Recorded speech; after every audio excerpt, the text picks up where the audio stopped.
Olá, como estão vocês, meus amigos queridos? Espero que todos estejam muito bem, com a graça de Deus, nosso Pai.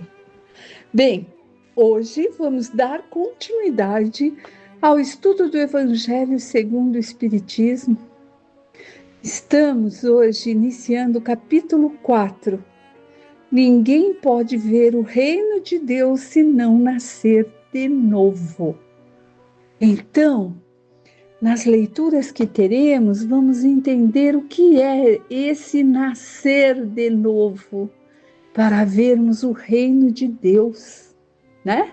E os subtítulos são Ressurreição e Reencarnação. Então, estaremos vendo direitinho qual é a diferença, o que é a ressurreição e o que é a reencarnação, que nós espíritas acreditamos, confiamos e sabemos existir, pois que nos trabalhos das casas onde participamos, temos ali a conversação com o espírito, né? Então sabemos o que é reencarnação. Os laços de família são fortalecidos pela reencarnação e rompidos pela unicidade da existência. E depois temos instruções dos espíritos, limites da encarnação, necessidade da encarnação. A encarnação é um castigo? Esse é o último subtítulo desse capítulo. Então, será que a reencarnação é um castigo? Acho que nós que estamos aqui acompanhando, fazendo essa leitura e estudando juntas, já sabemos que não, muito pelo contrário, é uma bênção poder reencarnar, poder estar junto daqueles aos quais necessitamos estar, ou para acertar algo que erramos no passado, ou para aprender a não errar mais como fizemos com aqueles mais evoluídos que estão entre nós. E então vamos à leitura e aos pouquinhos vamos desvendando todos esses títulos contidos no título maior desse capítulo. Item 1. E veio Jesus para os lados de Cesareia de Filipe e interrogou seus discípulos dizendo: Quem dizem os homens que é o Filho do Homem? Então ele quer saber, né? Porque Jesus, gente, deixa eu dar um adendo que está até aqui no rodapé, ó, Filho do Homem. Jesus, Filho de Deus, se identificava assim, como Filho do Homem, igualando-se aos que o ouviam.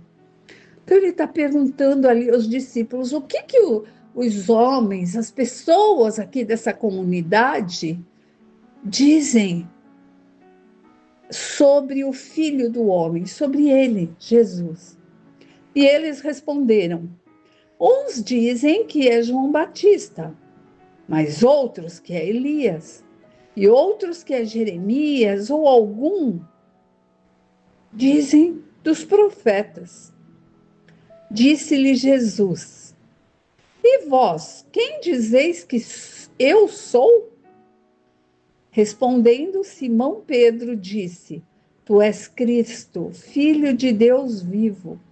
E respondendo, Jesus disse: Bem-aventurado és, Simão, filho de Jonas, porque não foi a carne e o sangue que te revelaram isso, mas sim meu Pai, que está nos céus.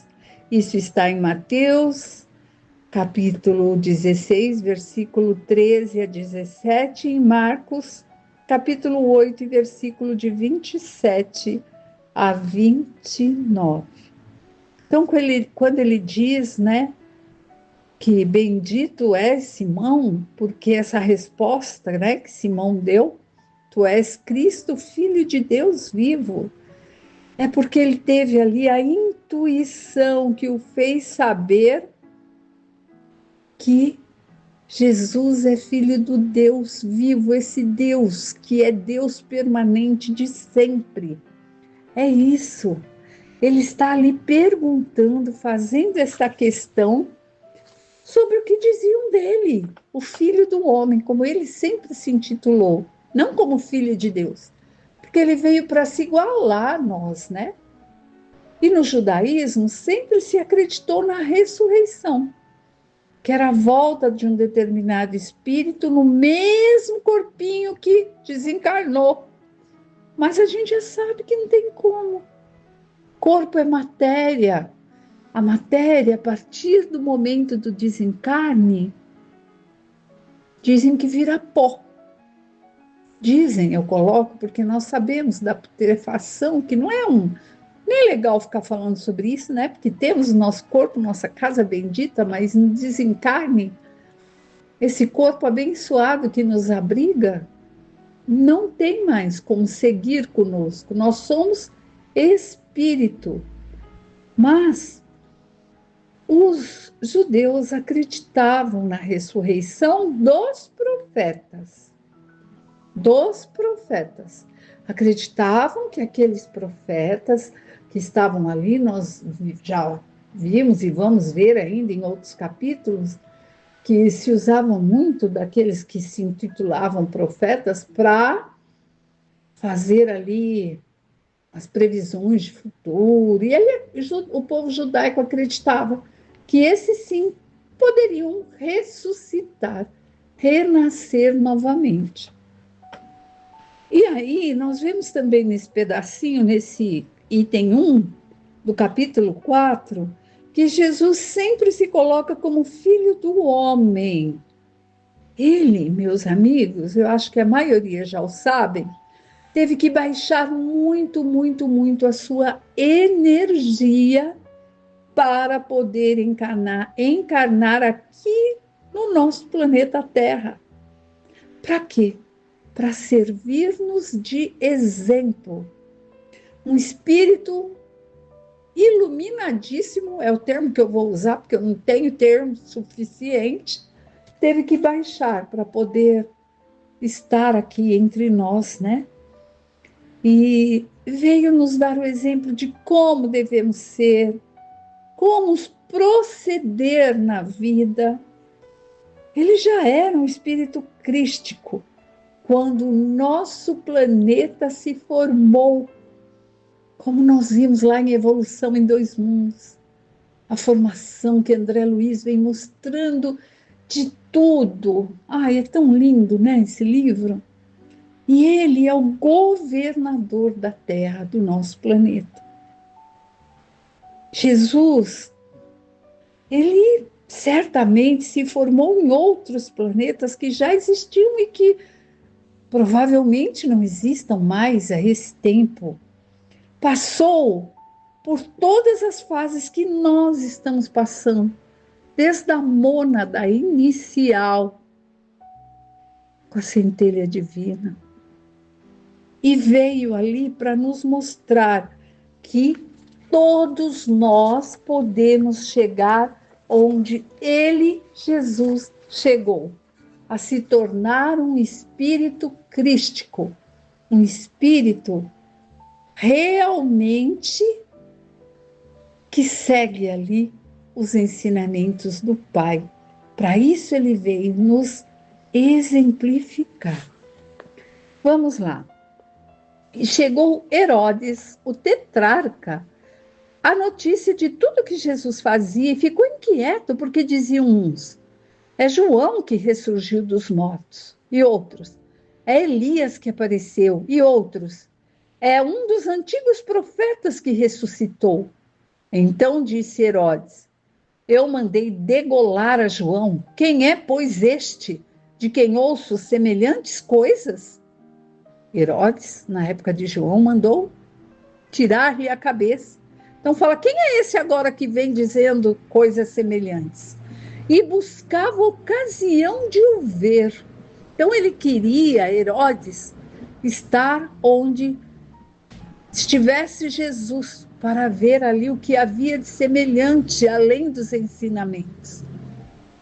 Está em Marcos, capítulo 6, 14 e 15, e Lucas, capítulo 9, de 7 a 9. Aí, Por que que ele vem dizendo isso? Porque, como eu já disse ali no comecinho, no judaísmo acreditava-se na ressurreição, na volta à vida, mas com o mesmo corpo. O mesmo corpo. Agora, no item que eu vou ler, o item 3, começa dizendo assim: após a transfiguração. Aí, primeiro eu vou olhar, porque eu tive que pesquisar, não sei assim não, que é o quê. Então eu falei, nossa, essa palavra eu já li, mas não lembro mais. Transfiguração foi quando os discípulos viram Jesus conversando com o espírito de Elias e Moisés. Era isso. Eles viram ali o Jesus conversando, né? Com esses espíritos. Então, vamos à leitura agora. Após a transfiguração, e os discípulos lhes perguntaram, dizendo: pois por que dizem os escribas que importa vir Elias primeiro? Mas Jesus respondendo disse: Elias certamente há de vir e restabelecerá todas as coisas. Digo-vos, porém, que Elias já veio e eles não o conheceram. Antes fizeram dele quanto quiseram. Fizeram dele quanto quiseram, né? O judiaram também. Assim também o Filho do Homem, Jesus, né? Ele está falando aqui, há de padecer às suas mãos. Ele já sabia, quando aqui reencarnou, que haveria de padecer, como padeceu. Então, o Filho do Homem também há de padecer. Então, compreenderam os discípulos que era de João Batista que Jesus lhe falara. Aí ele vem aqui nos colocando, né? Que Elias já veio. Ele veio como quem? Como João Batista, que veio abrir o caminho para o Messias, para o ensinamento de Jesus. Ou seja, João Batista já veio e não o conheceram e o trataram muito mal. Mas João Batista veio, era a reencarnação de Elias, para ir ali semeando partes do ensinamento que o povo daquela época conseguia aprender, incorporar ali, ter, para que Jesus, quando chegasse, conseguisse sim falar sobre o amor, sobre essa verdade e tudo que ele veio ali ensinar, né? Tudo que ele veio mostrar para todo mundo. Então, são ensinamentos que quanto mais nós vamos lendo, mais vamos aprendendo. O corpo, a vestimenta é igual ao homem, mas o espírito que habita essa vestimenta é elevadíssimo. Elevadíssimo o Espírito de Cristo. Ele veio ali com um corpo de homem, por isso ele coloca o Filho do Homem para se igualar, para se fazer igual, e não porque eu sou superior e vim para ensinar. Ele teve uma indumentária, uma casa para o seu espírito iluminado demais da conta, por assim dizer, para uma pessoa que não consegue encontrar o termo, que sou eu. O corpo foi um corpo de um homem normal, mas aquele espírito que habitava essa vestimenta carnal era elevadíssimo. O exemplo que devemos seguir, ele veio dar testemunho da verdade, dos ensinamentos de Deus. Por quê? Fala, mas nossa, se já veio Elias, João Batista, então por que o Messias agora, né? Jesus, que era chamado, vai chegar o Messias. Por quê? Porque na época, os ensinamentos judaicos, eles colocavam uma separação tão grande entre o homem e Deus, que só alguns sacerdotes que poderiam entrar em contato com Deus trazer o seu ensinamento, não é? Não podíamos fazer uma prece endereçada a Deus. Precisava-se ali de um sacerdote para que o fizesse, porque Deus não ouviria o homem comum. Olha, já na época de Moisés, quem entrou em contato com Deus trouxe os ensinamentos para o povo, Moisés. E no judaísmo tinha que ter um intermediário. Mas, quando chega Jesus, não é assim. Qualquer um pode falar com Deus, porque Deus é nosso Pai, Ele não é pai de alguns. Ele não deu privilégio a esse ou aquele para falar com Ele maiúsculo, Deus. E Jesus, Ele veio trazer esse ensinamento de Deus Pai a todos os homens, não a meia dúzia de sacerdotes, que era como se fazia na época em que ele esteve encarnado. Então ele falou, não é assim. Ele falava em praça pública, para todos os que tivessem olhos de ver, ouvidos de ouvir. E também no judaísmo, eles pregavam algo, isso também vi pesquisando, né? Porque é óbvio, não sabia. Provavelmente estava encarnada naquela época também, fazendo atrocidades, né? Mas, graças a Deus, a gente não lembra. Mas que era proibido usar o nome de Deus em vão. A gente ouve isso ainda. Ai, não usa o nome de Deus em vão. Então, o povo daquela época, o povo simples, se referiam ao iluminado, ao mestre, jamais usavam a palavra Deus. É como se houvesse, pela prática que foi passado ao povo em geral, uma distância enorme entre nós e Deus. E Jesus veio mudar tudo isso. Jesus veio dizer, não é assim. Deus é nosso Pai. Deus é o Pai de todos, né? Aí, nós vamos continuar nossa leitura depois, porque agora nosso tempo está se findando, mas mesmo assim, é importante que saibamos que a palavra ressurreição significa ressurgir, renascer no próprio corpo que já tinha. E reencarnação é o nosso espírito que é imortal.